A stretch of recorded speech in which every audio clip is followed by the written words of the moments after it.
사무엘하 6장 1절로 11절의 말씀 우리 함께 교독하겠습니다. 제가 먼저 1절 말씀 봉독합니다. 다윗이 이스라엘에서 뽑은 무리 3만 명을 다시 모으고 다윗이 일어나 자기와 함께 있는 모든 사람과 더불어 바알레에 들어가서 거기서 하나님의 교회를 메어오려 하니 그 교회는 그룹들 사이에 좌정하신 만군의 여호와의 이름으로 불리는 것이라. 그들이 여호와의 교회를 새 수레에 싣고 산에 있는 아비나답의 집에서 나오는데 아비나답의 아들 우사와 아효가 그 새 수레를 무니라. 그들이 산에 있는 아비나답의 집에서 하나님의 교회를 싣고 나올 때에 아효는 교회 앞에 가고 다윗과 이스라엘 온 족속은 잣나무로 만든 여러 가지 악기와 수금과 비파와 소고와 앙금과 제금으로 여호와 앞에서 연주하더라. 그들이 나군의 타작마당에 이르렀으나 소들이 뛰므로 우사가 손을 들어 하나님의 교회를 붙들었더라. 여호와 하나님이 우사가 잘못함으로 말미암아 진노하사 그를 그곳에서 치시니 그가 거기에 하나님의 교회 곁에서 죽으니라.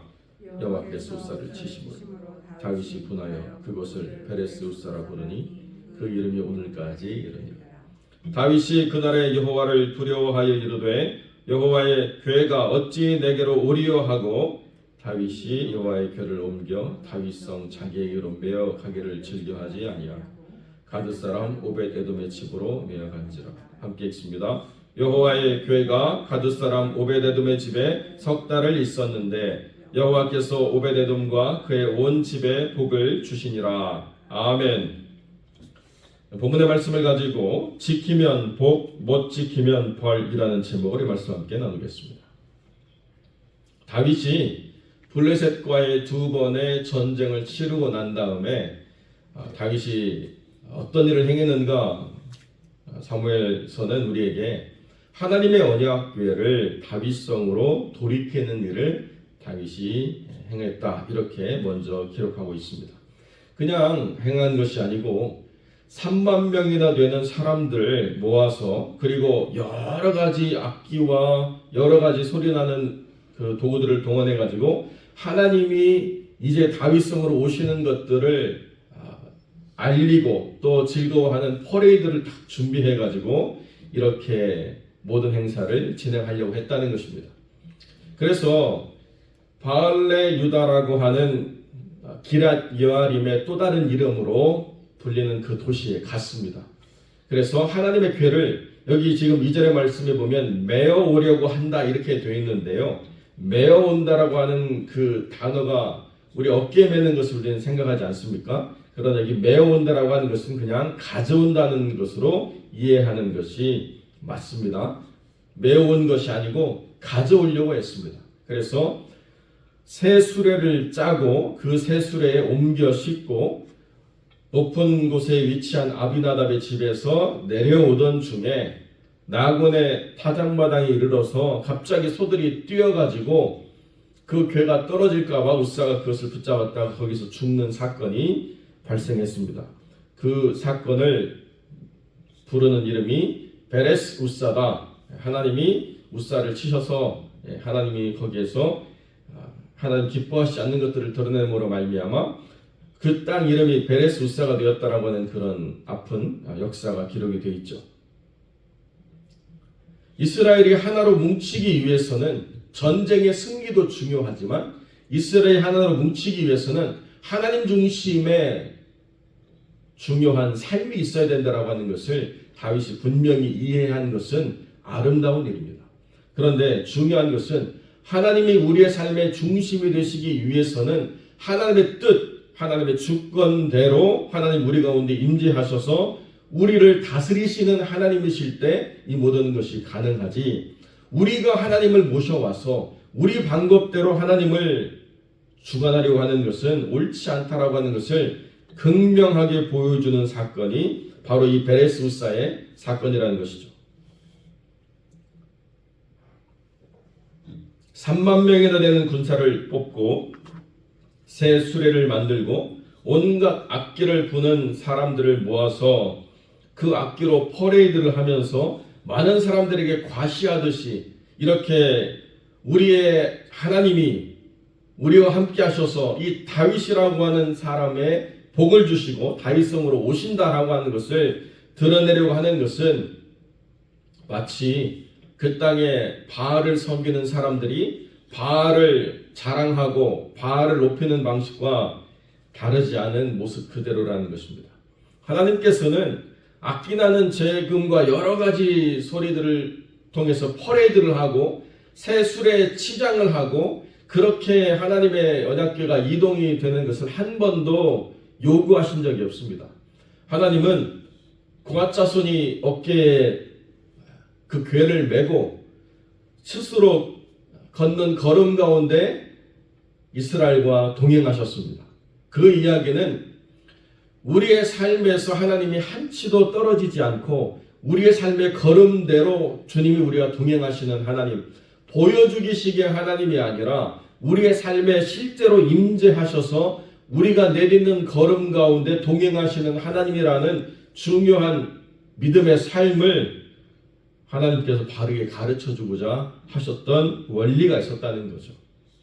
그런데 마치 광고하듯이 보여주기식으로 하나님이 우리와 함께 하신다라고 하는 것을 드러내는 것은 굉장히 헛된 것이고 무의미한 것이라는 것을 깨닫지 못한 채 믿음의 사람이었던 다윗도 그렇게 하나님의 언약궤를 모셔오려고 했다는 것이 안타까운 것이라는 것입니다. 왜 이런 일들이 일었었는가? 성경은 자세히 설명하지 않지만 단적으로 비교하는 예를 어디서 보여주느냐? 11절에 보면 여호와의 궤가 가드 사람 오베데돔의 집에 석 달 있었는데요. 하나님께서 오베데돔과 그의 온 집에 복을 주시는 것을 모든 사람들이 그 눈으로 보고 머리로 깨달을 수 있을 정도로 하나님이 복을 주셨다는 것입니다. 석 달에 얼마나 복을 주셨길래 복을 주신 것이 감추어지지 않고 이렇게 풍성하게 드러냈는가를 우리가 감히 상상할 수가 없는 거죠. 여러분, 그런데 비교할 대상이 어디 있습니까? 아비나답의 집에는요, 어느 시점이냐에 따라서 작게는 20년, 길게는 70년이라고 하는 시간을 설정할 수 있는데요. 아비나답의 집에 하나님의 언약궤가 있는데 그 오랜 세월 하나님의 언약궤가 있는 그곳에서 왜 하나님이 복을 주셨다는 이야기가 없죠? 아비나답의 집에는요, 석 달과는 비교할 수 없는 오랜 기간 동안 하나님이 거기에 머무르고 계셨습니다. 그런데 아비나답의 집에 복의 복을 받고 모든 사람들이 부러워할 만큼 엄청난 은혜를 누렸다라고 하는 이야기는 단 한 줄도 기록되어 있지 않습니다. 우리가 살펴봐야 될 가장 중요한 관점이 여기 있는 것이죠. 어떤 사람은 단 3개월만 하나님과 동행해도 어마어마한 복을 누리는데 어떤 사람은 작게는 20년, 길게는 70년의 삶을 하나님과 동행한다고 하는데요. 아무런 능력도 증거도 은혜도 복도 없는 그러한 불편함만 가득한 삶을 살았다. 여러분, 그것이 하나님의 능력이 안 돼가지고 어떤 때는 복을 주시다가 어떤 때는 복을 못 주시고 그냥 그렇게 마치 누군가의 삶의 짐처럼 그렇게 방치된 존재로 계시는가? 여러분, 이게 가능하지 않죠. 단 3개월이라 할지라도 오베데돔과 그의 온 집, 그 안에 거하는 모든 사람들이 일일이 다, 모든 생명이 다 하나님의 복을 누렸다라고 하는 이 사실이 하나님의 은혜를 전혀 경험하지 못한 아비나답의 집과는 너무 구별된다는 것이고요. 궁극에는 어떻게 하나님이 아비나답의 집에 역사하셨느냐? 아비나답의 아들, 정확히는 아비나답의 친아들이 아니라 아비나답의 후손 가운데 대표자인 우사를 치셔서 그 자리에서 죽는 일로 하나님이 징계하셨다는 거예요. 이것이 단순히 궤가 넘어질까봐 손대가지고 죽은 것이 아니고요. 그 오랜 세월 동안 하나님과의 관계가 얼마나 바르지 않았느냐에 대한 하나의 단적인 예라는 것입니다. 여러분, 웃사가 손을 댔을 때 하나님이 치셨는데요. 그러면 여러분은 생각해 보십시오. 그 수레에 어떻게 괴를 얹었을까요? 그 수레에 저절로 괴가 붕 떠가지고 앉은 게 아니잖아요. 누군가 괴에 손을 대서 얹었습니다. 그때는요, 아무런 일이 일어나지 않았습니다. 그때 고핫 자손들이 가가지고 그 괴를 옮겼다라고 하는 이야기도 없다는 것이, 그 이야기는 그 괴를 거기에 얹은 것이 바로 아비나답 집의 사람들의 행동이었고, 아비나답 집의 사람들이 앞서고 옆에 서고 자기들이 이 괴를 70년 동안 잘 지켰다라고 하는 것을 자랑하면서 그렇게 오다가 결국에는 하나님의 징계를 받았다라고 우리가 보게 되는 것이죠. 그래서 웃사라고 하는 이 사람의 이름이 뭐냐? 고집이라는 거예요. 고집. 내 고집대로 하나님과 온전한 관계를 살지 못하고 내 고집대로 하나님의 사람이라고 생각하면서 내 고집, 내 강함대로 내가 그렇게 하나님을 만나고 하나도 변화되지 않고 하나도 듣지 않고 하나도 하나님 뜻을 깨달으려고 하지 않고 내 고집대로 내 강함대로 살다가 결국에는 하나님과 부딪혀서 죽어버리는 삶, 이것이 아비나답 집이라고 하는 사람들이 보여주고 있는 믿음의 모습이라는 것입니다. 다윗은 물론 거기서 실망하고 안타까운 시간들로 그 시간을 생각했던 것은 틀림없는 사실이죠.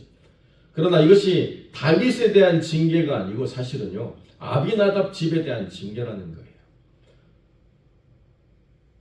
왜 하나님을 아는데 내 강함이 하나도 꺾이지 않고, 왜 하나님을 아는데 내 고집이 하나도 꺾이지 않고 내 마음대로 하나님을 내 틀에 집어넣고 내 마음대로 이끌고 내가 거기서 하나님 앞에 앞서 나가면서 내가 주관해왔다라고 하는 것을 더 자랑하다가 결국에는 하나님이 그를 치시는 삶으로 인생이 끝나버려야 되는가?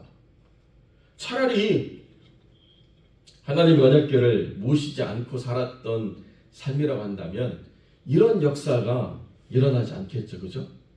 차라리 하나님과 멀리 떨어져 있는 삶이라고 한다면 하나님께서 이렇게 아비나답의 집을 징계하시고 책망하시는 일이 일어나지 않았을 것입니다.